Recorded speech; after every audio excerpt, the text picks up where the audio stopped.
Hey guys, Board now back with you, and on this video I will be talking about the 6th episode of Little Fires Everywhere, the Amazon Limited series, and the episode is called The Uncanny. And this is a different sort of episode because most of it, pretty much all of it, apart from the end shots, it's all based in the past. So it's set in the early 1980s, where we follow Mia basically at college in New York, and we also follow Elena in Shaker in the early 80s, and their various lives and how they're paralleled, and of course they both involve a baby, but very different experiences. So yeah, this is going to full spoilers as always, but this is a bit of an odd one because I know this comes from a book, and this is the sort of thing you could imagine in the book where they would dedicate a whole chapter to it. So I sort of think maybe in a book setting it would work a bit better, just because they could flesh it out more over one chapter rather than, I mean, it's almost an hour in this case for this episode, but even so, you can do a bit more with it in a book. I think it just feels maybe a bit off when you only have a limited amount of episodes with a TV series. In this case, it's like a one-off limited series, so that does make a big difference. And we're now up to episode 6, so we've only got a couple more left. So yeah, it does feel a bit of a strange one. It reminds me a little bit of Stranger Things in season 2, the episode with Elle when she went off to New York, and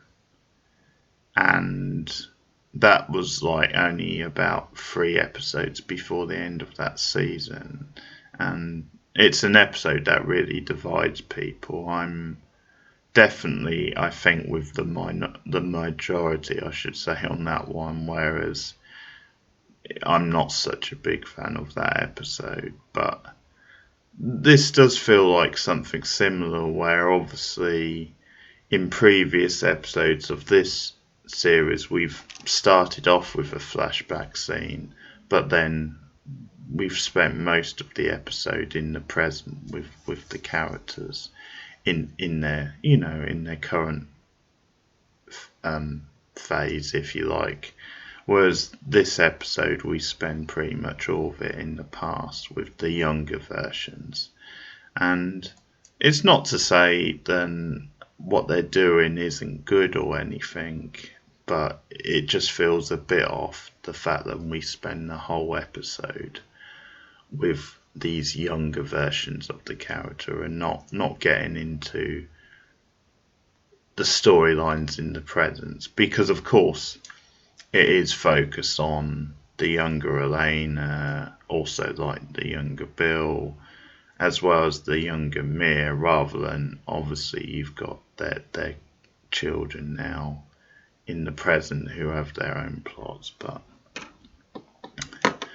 it's still a solid sort of episode. I think you always wonder with flashbacks episodes if they couldn't maybe just have given you a lot of this information in the present. It always feels a little bit cheap, then they have to have this sort of flashback type episode to explain certain things. I think depending on what it was, then certain things maybe are more effective to do in flashbacks.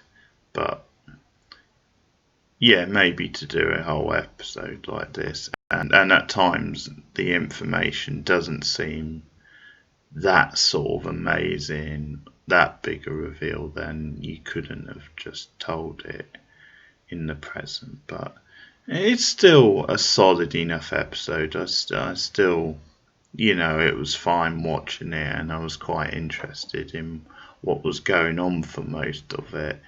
It's just I'm not as much as into it, and it did take me a bit out of it, not having the characters as I've known them up to now. Um, so I'll talk about Mir first because it starts off in 1981 with her, and it's her when she's about to go to college in New York for the first time, and it's this idea of a small town girl, working class background, from an African American background as well, which is obviously important in this series, but going off to the big city for the first time. And we find out then her parents are very religious, like just ridiculously religious. And they're very sort of like dubious about her going off and living this big city existence. And it's funny when they're sort of like doing prayers for Mir and for the brother as well. But when they mention Mir, they sort of they do a prayer praying to God protect Mir from the Big Apple sin, which is like a very sort of cartoonish line, but I guess it feels pretty realistic. You can imagine someone who was that heavily religious. Not saying then that everyone who's like that into religion would go that far. Obviously, it varies, and there are a lot of sensible religious people, but I think you can imagine someone of a religious persuasion who were maybe a little too extreme in their views, maybe coming out with that sort of line. And there's also quite a sort of funny little scene before Mia goes off because her brother offers her, first of all, a lot of money because he realizes then, hey, New York's an expensive city. It's going to be tough to sort of pay your way there. Because I think that's something which is hinted at in the episode, then Mia's parents, because they're against the idea of her going to New York, then they don't really support her. It never really makes that clear, but I got that impression, and almost as a protest, they didn't really. I don't know if they might have. Certainly, it's indicated that then they don't really offer too much support financially. So the brother offers her a lot of money that he's been saving up, which he turns down, but he also offers her mace, as a way of protection. And of course, you have to remember this is the New York of the 80s, which was a very different beast from what it is today or what it would become. Obviously, over the next sort of decade or two, it would become a much sort of safer, cleaner city, but certainly at this point in the 80s, I guess if what's to be believed is true, it was much more dangerous and kind of run down. But yeah, that's quite a funny scene because she does actually take the mace because she kind of almost uses it later on someone. So yeah, we follow her to New York and she starts really hitting it off with her teacher, Pauline, who the actress I've seen in other stuff, I'm not quite sure what, but definitely a recognisable face. And they really take a liking to each other. She starts hanging out with her at like parties and like gallery type shows. And she like really inspires Mia, and I guess for whatever reason, maybe because of her financial situation, she starts living with Pauline, and she also gets her like an opportunity to present like a bit of work at like one of her show. She's got like this connection at a local gallery, and the woman running the gallery is the woman who we've seen in the present, the one who is like Mia obviously puts her work on display, and she's basically like her agent sort of thing. So we've seen that relationship started back there. But yeah, it's this sort of murky type relationship where they're living together, and there almost seems to be a flirtation. And we find out later on that Mia is at this point a virgin, which probably isn't a surprise because I think she's meant to be only like 18, 19 at this point, and obviously with the sort of strict religious background, you could imagine she probably would be a virgin. So, and there's a flirtation, and it borders on like a relationship with Pauline. And it eventually happens later on where she says, well, I'm very she doesn't say I'm conflicted, but you get the impression she is, and she's unsure what the relationship is. But because her brother comes for a visit and is very critical, and the big sort of thing is that we've obviously seen these flashbacks on the subway with like the sort of creepy looking guy looking at her, and we know from the previous episode that that's something to do with the past, to do with kind of how Pell was born. And so what happens is the guy follows Mia home and approaches her, and that's when she like gets the mace out. But he's basically like, no reason to be afraid. It's just he says you look a lot like my wife, and he says we can't have children, so I want you to be the surrogate. So that sort of explains what's going to happen with Pal, because we've found out in the present then, or certainly it's been suggested that then Mia isn't her biological, well, she is a biological mother, but then there may be other sort of circumstances. So obviously she has to think about it, but she ultimately agrees, and that's it. That's the baby, and the baby turns into Pal. And that's kind of what the brother is being judgmental about when he comes for her visit. Obviously, he's very weird. Again, coming from that sort of religious type family, you're going to feel then the idea of surrogacy is kind of a bit odd. And he also like casts like suspicions on Mia's like relationship with Pauline and the teacher, and that's kind of what makes Mia like broach the subject with Pauline, and Pauline's being all kind of casual about it, but also inspiring her and kind of saying, well, what do you want it to mean, sort of thing. So yeah, they do become a couple. But then later on in the episode, Pal, or Mia, sorry, I always get those two muddled up, the names, but Mia is called back home because of course the brother has died in a car crash, which is something we'd already found out in, I think it was the last episode. And we also, when she gets there, the parents at this stage have found out about the pregnancy and the nature of it. And because also another thing is Mia has agreed to the surrogacy for like 12,000, and we find out that's how much she basically needs to pay her way in New York for the rent anyway. So that's the thing.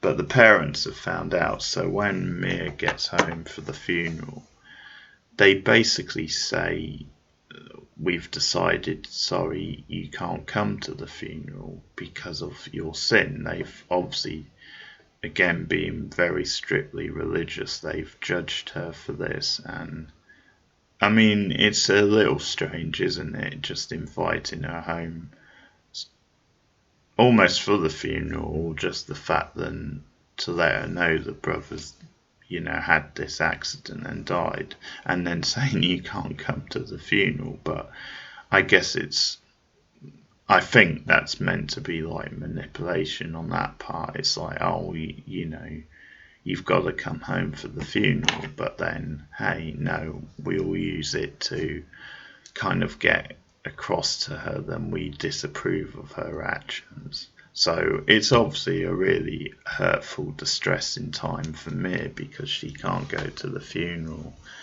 But I think they're using that time to try and persuade her then, hey, this is wrong, you've got to see the error of your ways.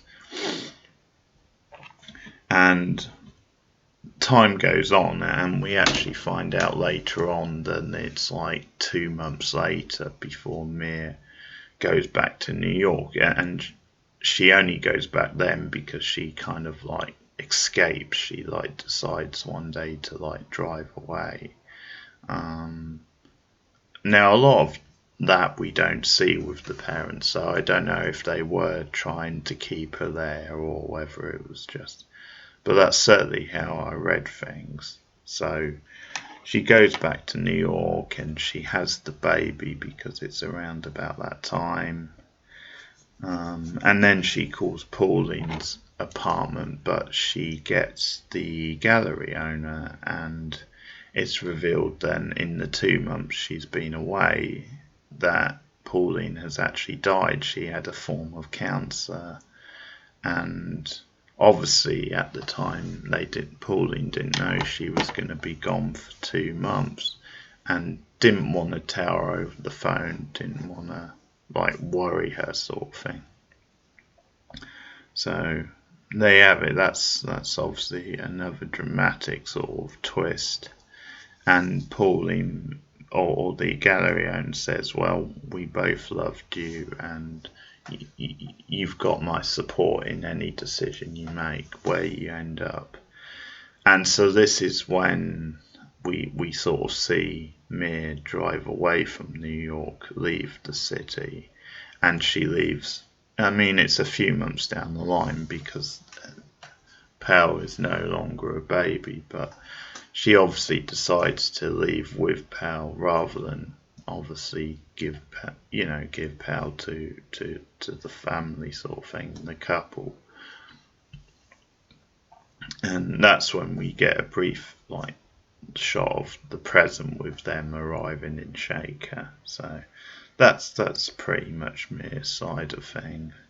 So moving to Shaker and Elena's side, we start about, I think it's like 1982, around about that time. So young Bill and Elena, they've just had their third child, which is Moody, and we see them like going back to work for the first time since, or Elena in particular, and I noticed Britt Robinson playing the babysitter who's looking after the kids when they return to work, and she's popped up in quite a few things. She's a really good actress, actually. She was in Tomorrowland and a few other things, so I like her. But one thing I will say is that I think they do cast like the younger versions of the characters really well. I think they do look very sort of believable. But yeah, so Elena's keen to get back to work, and I think with Elena this sort of flashback is really used to see just the restrictions placed on women, particularly ambitious women who want to make it in a career well, any career really, but journalism in this case, back in the 80s. Because what happens is she finds out that in the time she's been away, another woman has taken her place, sort of thing. So she's like lost her sort of position, and so she's very concerned about getting her career back on track. And it's kind of typical Elaine, as she sort of full speed ahead.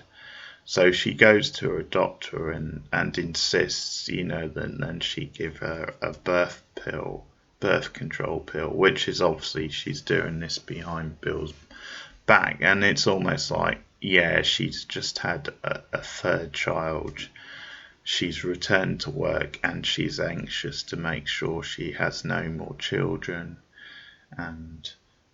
But it's revealed she has another child on the way. She's pregnant again. So the doctor said, sorry, I can't give you a birth control pill because, yeah, you're pregnant once again. So this is shocking news to Elena.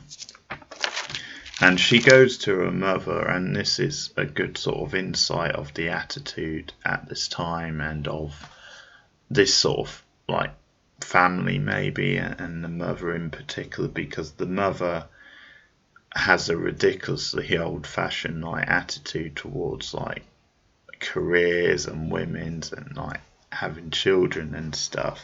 So she basically says, I don't know what your generation is thinking with this like ambitious attitude. Sometimes you've just got to let the men be the men and go out and make a living and provide, and sometimes the women just need to be the women. In so many words she says that, and stay at home and provide and have a baby.